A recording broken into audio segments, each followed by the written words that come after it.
Bienvenidos a la taberna nuevamente. El día de hoy vamos a darle paso a un tomo que nos trae una nueva idea. Y aunque pueda sonar polémica de primeras, prefiero que lo recorramos poco a poco. Que podamos descubrir algo interesante, cuanto menos. Ya que el día de hoy hablaremos de la adonitología, conocida popularmente tanto en internet y los memes como la religión adoradora de glúteos. Suele ser llamativa de primeras, pero el día de hoy en esta taberna vamos a explorarla por completo. ¿Qué representa esta religión? ¿Quién la creó? Y varias dudas que van a salir en la historia del día de hoy. Para darles un pequeño adelanto, primero abarcaremos la religión como un culto rígido y estricto. Abarcaremos tanto lo que impone y respeta como una religión concentrada, como una religión dura. Luego de eso vamos a investigar el por qué el internet la adoptó, por qué la recuerda como tal. Y por último, una breve reflexión tanto general como personal, sobre eso que podemos aprender de tantas enseñanzas y todo lo que esto conlleve. Así que, sin mucho más que agregar, tomen asiento junto al fuego, pídanle a su tabernero de su bebida favorita y comencemos con otra historia de la taberna.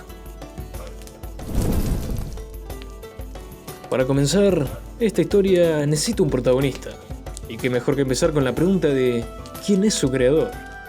El fundador del movimiento, mejor conocido como Su Majestad Imperial o el Rey Adonis I, por lo que nuestra enseñanza de este día va a ser guiada por un rey. Y veamos qué podemos descubrir de esta corona. En propias palabras del rey, este no se define a sí mismo como un simple filósofo más o siquiera un sociólogo.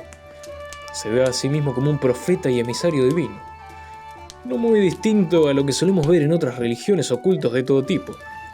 Y también, como varios de estos, también llegaría, según los registros del Pentadón Sagrado, el fundador mismo afirma haber recibido una visitación divina, todo esto por parte de la deidad máxima femenina, que vamos a conocer como Isa Elohim, o también la vamos a recordar como la Madre Divina. Todo esto en conjunto con el ángel Gabriel, dado en la fecha del 25 de mayo de 1996. Sería así como el rey nos diría que se le encomendaría una misión: rescatar el antiguo culto a la mujer curvilínea, escribiendo así el libro de leyes que va a dar inicio a la religión en el siglo XXI. Esto da como nacimiento también al que ya mencionamos recientemente, el Pentadón Sagrado. Lo que todos se van a preguntar ahora es ¿qué son estos escritos? Y bueno, es hora de seguir con... Conocido como el texto base, el Pentadón contempla toda la estructura operativa, legal y teológica de la adonitología, impreso y publicado en el 2011 como el libro de la adonitología, el Sagrado Pentadón, sirviendo así para constituir la base de lo que sería esta nueva religión. Aunque, como mencionamos en el inicio, es rígida por una razón. Entendemos al Pentadón como una ley divina revelada, no como una mera sugerencia. Aunque, para seguir desarrollando, vamos a explicar los puntos principales y más importantes del mismo.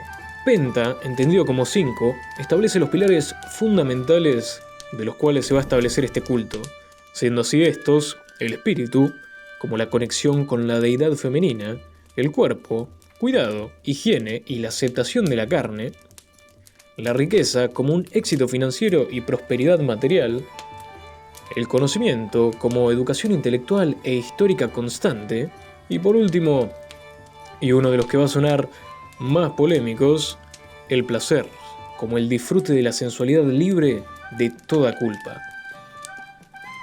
Durante la narración de los orígenes del cosmos, se ve una perspectiva más matriarcal, describiendo a la Madre Divina como una creadora, y a su tren inferior, remarcado como un diseño de lo sagrado, y lo que mantiene el espíritu en la tierra. También podemos ver en los 8 caminos los códigos éticos que sigue esta religión, como la obligación de buscar la educación, perseguir la inteligencia.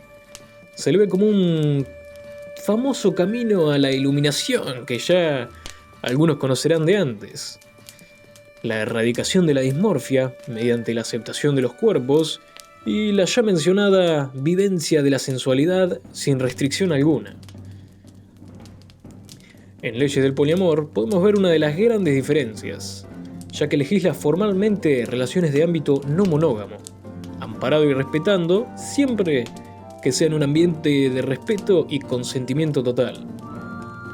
Y ya que estamos comentando diferencias, en los principios de la riqueza se suele dictar la ley específica sobre generar riquezas, invertir y alcanzar esa prosperidad material, ya que se entiende que de fallar en esto, entendemos un balance en lo espiritual.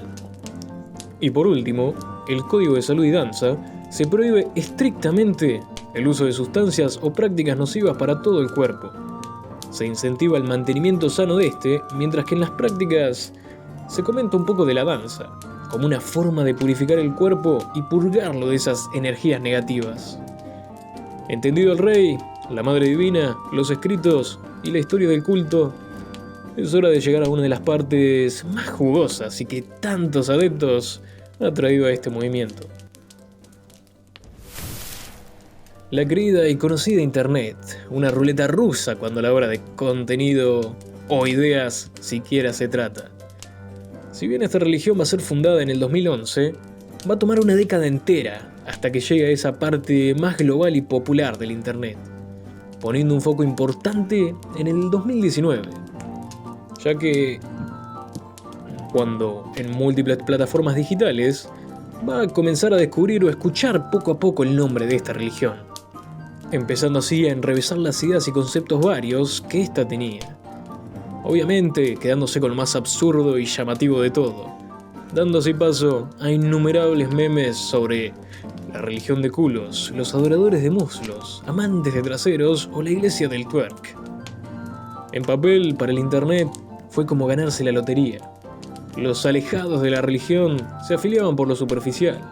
Los fanáticos de adorar cosas sin sentido tenían algo que representara ciertos tipos de gustos. Y cualquier templario cambiaba sus alabanzas al sol por alabar una buena retaguardia.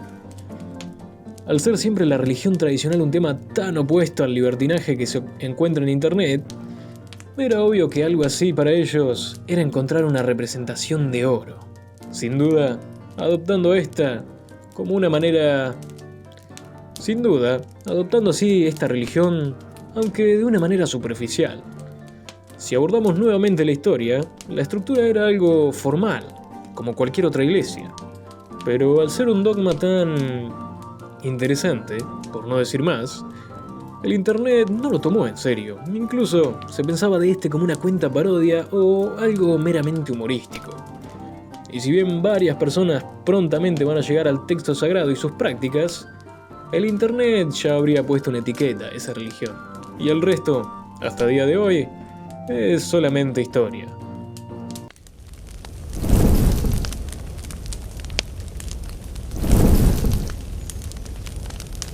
Encontrándonos en la recta final, ya conocimos todo lo que ofrece esta religión, pero ahora toca preguntarnos y criticar. ¿Qué nos sirve realmente? ¿Y qué tan práctico puede sernos la adonitología? Si comparten mi pensamiento, algunos puntos sí que puedan verse extraños a miradas actuales. Obviando las caderas grandes, hay reglas que pueden verse extremas o incluso innecesarias. Así que ahora vamos a desglosar y apuntar poco a poco a un pensamiento más funcional, dando así primer paso a el cuerpo. Entendido como la soberanía propia, en nuestra práctica, el templo va a seguir siendo el cuerpo. Practicaremos el cuidado del mismo y la aceptación también, evitando así las ideas nocivas y peligrosas como la dismorfia corporal. Vamos a erradicar las prácticas engañosas sobre el cuerpo, como lo son las cirugías o los modelos irreales que se intentan establecer. Entendemos cosas como las marcas, rasguños, cicatrices y heridas o pigmentaciones varias nos van a ser un problema. El problema principal va a ser descuidar la salud, querer olvidarse del cuidado y encima hay que enfocarse en un peso ideal para una salud estable, regular o evitar las sustancias nocivas y tratar de evitar cualquier práctica innecesaria que dañe al cuerpo. Entendido nuestro templo, vamos con algo que todas las religiones suelen prohibir o condicionar bastante: el placer. En este apartado dejaremos de consumir a las personas como objetos. Abrazaremos el amor y el cariño, la apreciación y el deseo. Y el deseo que practicaremos como principal puente para apreciar al otro, a los cuales el otro debe responder. No seremos obsesivos con el otro, y mucho menos de una manera posesiva. Los cuerpos deben ser apreciados por rasgos, belleza, erotismo, personalidades e idiomas corporales, no solamente por fijaciones meramente hipersexuales o enfermizas. El placer se va a entender como algo divino y que es necesario para la persona, pero siempre que sea de una manera controlada y justa, sin abusar o caer en la anedonia. Damos paso así a la riqueza. Al igual que el placer, debemos saber apreciarlo para poder convivir con este en balance. Saber educarnos en lo económico, en las inversiones, lograr una estabilidad mental, física y económica, pudiendo dar así paso a un balance espiritual, pudiendo así defender la paz y libertad de la persona. Pero como nos enfocamos en el balance, también se aconseja evitar la sobreacumulación.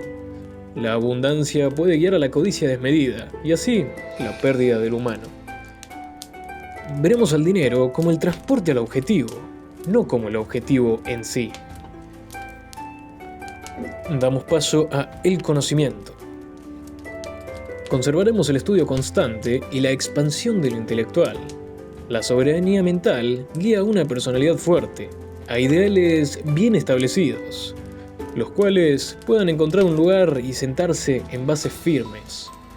Es necesaria la inteligencia no solamente a nivel general, sino en distintos ámbitos. Digas así la inteligencia afectiva, un buen nivel de empatía y saber trazar bien cada límite de respeto en cualquier relación o práctica que se quiera ejercer. Y ya por último, y uno de nuestros puntos más fuertes en la práctica, va a ser separar el cuerpo, mente y capacidad para lograr entender bien el espíritu. Entendamos al Padre Celestial y la Madre Divina como representaciones de la energía masculina y femenina, respectivamente. Algo que poseemos todos y debemos saber respetar cada parte para así lograr el balance que tanto queremos. Entendiendo de lo masculino, el enfoque y dirección, la lógica y el análisis. La parte más protectora, la que pone límites. Esa parte disciplinada. Y también la idea sobre la construcción. Mientras que de la energía femenina, entendemos la fluidez y la creatividad, la intuición, la práctica de la empatía, la receptividad y también el momento de gozo, la autopreservación e integración. Y de no saber respetar el balance, se puede caer en cosas como energía masculina sin femenina, algo que se vuelve rígido, obsesivo, tiránico, frío, codicioso y cae en el consumo desmedido de objetos o incluso de comenzar a consumir a las personas como un objeto. Aunque por otro lado, una energía femenina sin masculina se desborda, cae en lo inestable, la anedonia, la dismorfia por falta de esos límites internos. Y esta misma se vuelve vulnerable a una manipulación externa, así dando por finalizada nuestra interpretación menos rígida de la adonitología. Puede servir como una práctica espiritual y prácticas para el día a día, aunque obviamente conservamos el aprecio a las caderonas, pero no desde una lujuria desmedida, sino desde un deseo más sano. Y ahora como extra, vamos a hablar un poco sobre lo que me llevó a elegir esta historia para el día de hoy, ya que fue una de las historias que más tenía ganas de contarles. De primeras, ver una religión tan nueva y con un enfoque matriarcal sí que llama bastante la atención. Personalmente es algo que tenía con el ojo hace bastante tiempo, aunque siempre pensé que provenía de prácticas más antiguas, ya que en algunas culturas era muy común la representación de la matriarca o la mujer como una protectora, en la cual sus dotes eran representaciones naturales de la fertilidad y el cuidado. Si no recuerdo mal, es hasta una idea natural que tenemos en la parte más profunda de la cabeza. Aunque para desarrollar un poco más esto, gracias a este apartado investigamos un poco más allá, y por suerte no estaba tan loco como pensé. Históricamente, el arquetipo de la matriarca fue una de las representaciones más respetadas e incluso fuertes, con evidencia de hasta 25.000 años atrás. Esto trayendo las ya reconocidas representaciones de las Venus, como la Venus de Willendorf o la Venus de Lespuch o Lespuch. Hablamos de comunidades de piedra que apreciaban estos atributos naturales al igual que lo hacíamos nosotros. Aunque obviamente no por algo superficial o incluso pornográfico, sino por una representación firme de la seguridad, la fertilidad, la creación y el cuidado. Y esto también fue instalado en nuestra cabeza, ya que como podemos entender desde y gracias a la neurobiología, evolutivamente nuestro cerebro más primitivo, mejor entendido desde el sistema límbico y al complejo que tenemos de supervivencia, se asocia de forma inconsciente la forma sinuosa y la salud física con esa parte de la vitalidad, la seguridad, el entender lo que para nosotros es un refugio. Prácticamente este arquetipo que traemos a la mesa está grabado en nuestro código genético. Y ya como último paso, cerramos la historia de hoy hablando sobre la caverna que se forma en Internet. Internet, las redes y la sociedad actual en general, gracias a lo ya antes dicho. Como con el tiempo las personas han caído tanto en el deseo desmedido, la abundancia, la anedonia como mentalidad, es algo que la mayoría en la actualidad posee. Y de eso que no hablamos sobre la desmedida consumición de pornografía. La visión general que algunos grupos o subculturas enteras de Internet tienen sobre el cuerpo de las mujeres u hombres en general, y ahí es donde llega una religión que convierte todo eso y le da una vuelta entera. Se convierte en una religión contracultural a la mayoría de cosas que se plantean o sostienen las personas del día a día. Personas del día a día tanto fuera como dentro del Internet. Y sin duda esta historia va a ser una de mis favoritas de contar. Pero ya la hoguera se está apagando y Eduardo necesita irse a dormir. Así que antes de cerrar te pregunto, ¿sabías algo antes de esta religión? ¿O ahora que ya conoces bien al culto, te unirías? Ahora sí, te agradezco tu consumición en la taberna el día de hoy y te espero un próximo día para más historias de la taberna.